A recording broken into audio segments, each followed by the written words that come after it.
Halo sob, ketemu lagi sama Min di berita terkini MotoGP. Road to MotoGP Indonesia yang akan digelar sebentar lagi sob. Nah, MotoGP ini memang sudah mengkhawatirkan bagi pengelola olahraga ini. Karena dengan tak adanya batasan limit speed dalam pengembangannya, kini para pabrikan MotoGP bisa berlomba memaksimalkan potensi motornya. Dan tentu saja, inilah yang menjadikan pertimbangan ketika masuk tahun 2027 nanti yang akan dikurangi kubikasi mesinnya. Dan benar saja, ini sangat membahayakan pembalap. Meskipun tingkat keamanan juga sudah di-upgrade dengan adanya airbag di baju pengendara. Namun, kecelakaan-kecelakaan tak tercover masih akan berbahaya. Dengan kecepatan yang sangat gila, apakah ini yang dimaksud motor setan? Kita bahas. Banyak motor yang sudah mengalami perkembangan, yang paling signifikan adalah kecepatan Ducati. Kemudian, KTM kini bisa mendekat. Namun tak hanya itu, semua pabrikan sebenarnya sudah memiliki perbaikan kecepatannya. Hanya saja, seperti pabrikan Jepang, belum menemukan kecepatan yang sama dengan milik Ducati. Kita mulai dari Honda. Pembalap SCL Honda, Johann Zarco, merasa nyaman dengan motornya yang terkejut melihat seberapa baik dia mampu mengimbangi lawan-lawannya di ajang MotoGP kedua di Misano. Setidaknya, kami bisa membawa pulang 1 poin, kata pembalap Prancis berusia 34 tahun itu sambil menghela nafas lega. Setelah menjalani balapan yang bervariasi di mana dia mampu mengimbangi lawan langsungnya dan juga menyerang. Namun juga membuat beberapa kesalahan yang berakhir 1,5 detik di depan bintang KTM, Jack Miller, yang melewati garis finish di tempat ke-15. Kami jelas telah mengambil langkah maju. Saya kurang senang saat melakukan sprint pada hari Sabtu. Tetapi di balapan utama, menunjukkan bahwa kecepatan kami jauh lebih baik. Saya terkejut, karena saya sudah cukup cepat di awal balapan dan mendekati grup depan bersama Alex Marquez, Miguel Oliveira, dan juga Jack Miller. Itu bagus. Karena biasanya, saya tidak dapat mengimbangi pembalap-pembalap ini. Dan ketika pembalap Repsol Honda, Joan Mir, muncul dari belakang, Zarco melakukan kesalahan pada rem yang membuatnya semakin mundur. Tetapi, di akhir balapan, saya bisa kembali mencatatkan waktu putaran yang layak, kata Zarco. Kami selalu kehilangan waktu di tahap awal balapan dan kemudian memiliki kecepatan yang lebih baik di babak kedua dibandingkan dengan pembalap terdepan. Menurut pendapat saya, hal ini tidak ada hubungannya dengan suhu pengoperasian ban. Melainkan, kami tidak menerapkan cengkraman tambahan, ban baru, ke tanah, seefektif motor lain. Namun secara keseluruhan, ritmenya lebih baik dibandingkan dengan balapan sebelumnya. Jika saya menyerang Miller lebih awal dan tidak langsung melaju dalam pertarungan melawan Mir, setidaknya 10 besar sudah ada di depan mata. Hal ini, sebagian besar berkat aerodinamika baru. Yang ini membuat motor lebih stabil dan mengurangi stres saat dikendarai di tikungan cepat. Berkendara sekarang lebih mudah. Di beberapa tikungan, kami menjadi lebih cepat hingga 10 km per jam. Honda kemarin sedang berpesta poin. Di antara 4 pembalapnya, 3 mendapatkan poin. Joan Mir finish ke-11 di depan rekan timnya Luca Marini.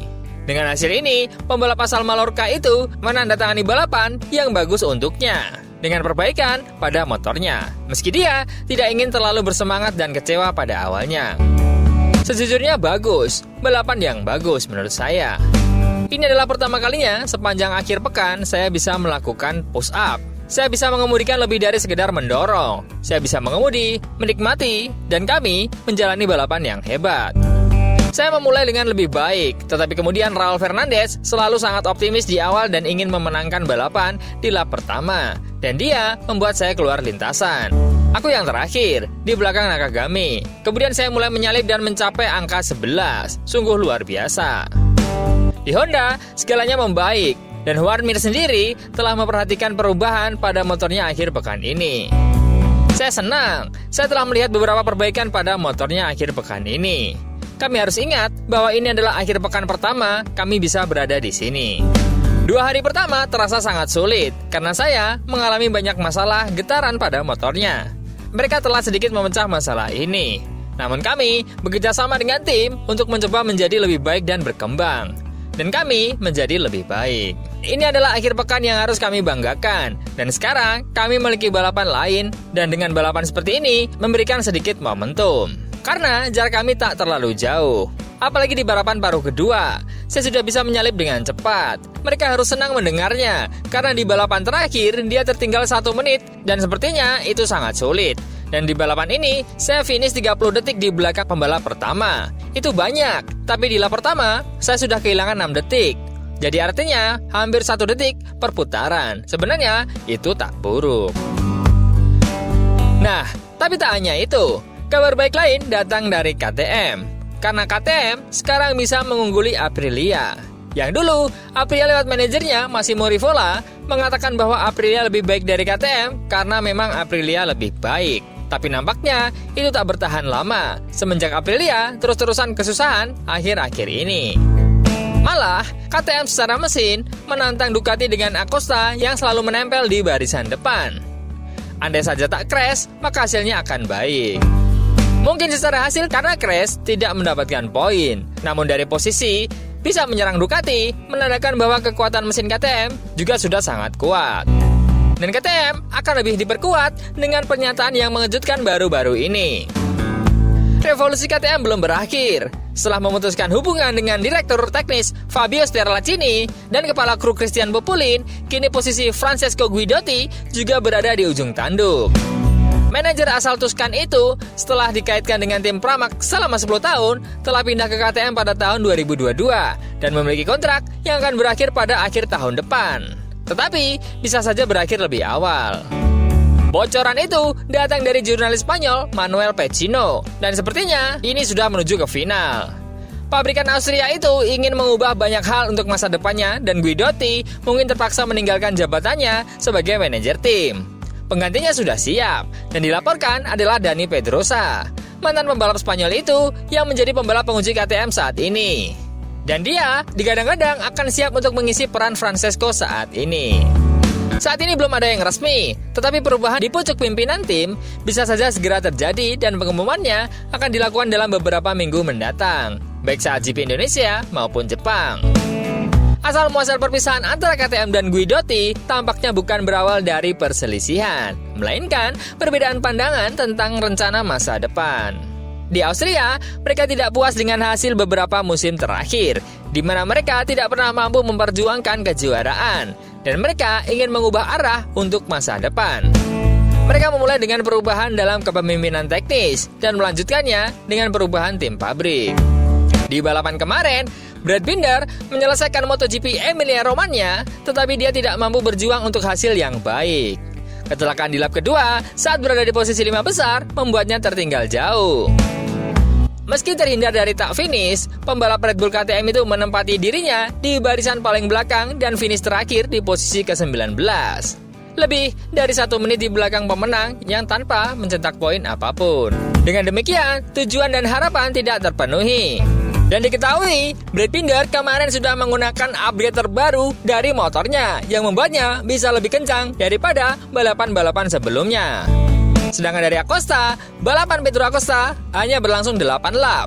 Pembalap Red Bull gas-gas Tech 3 itu sedang mengejar posisi podium ketika dia terjatuh, sehingga kehilangan poin untuk balapan utama kedua berturut-turut. Pembalap Spanyol itu hanya berkomentar singkat tentang insiden tersebut.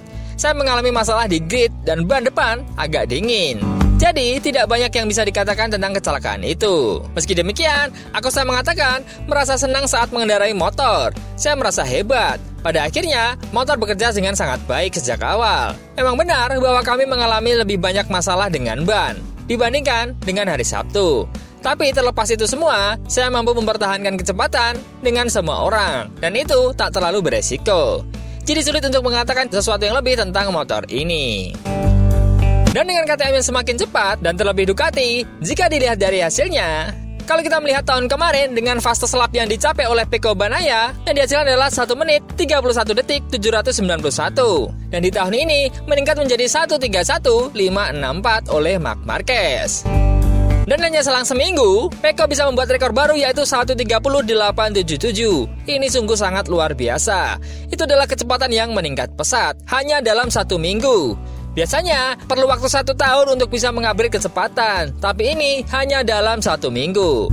Nah, konsekuensinya, mungkin jika kondisi ban sedikit saja berbeda dengan kualitas yang lain, karena toleransi pabrikasi, dimungkinkan sudah tak mampu menahan beban motor yang melaju sebegitu kencang improve-nya. Pada tahun 2023, jumlah lap yang dicapai dalam balapan ini adalah 41 menit 33 detik.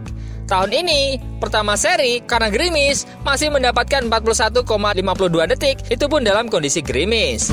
Dan balapan kemarin menjadi 41,14 detik atau meningkat 19 detik dari total 27 putaran. Padahal detik itu seperti jarak pembalap pertama dan pembalap di barisan-barisan akhir. Wow, sudah sejauh itu. Jadi sebenarnya pabrikan-pabrikan Jepang sudah ada di level Ducati tahun lalu. Dan tahun 2025 dengan pembukaan mesin Ducati, bisakah Jepang menyamai Ducati? Menurut teman-teman gimana? Coba komen.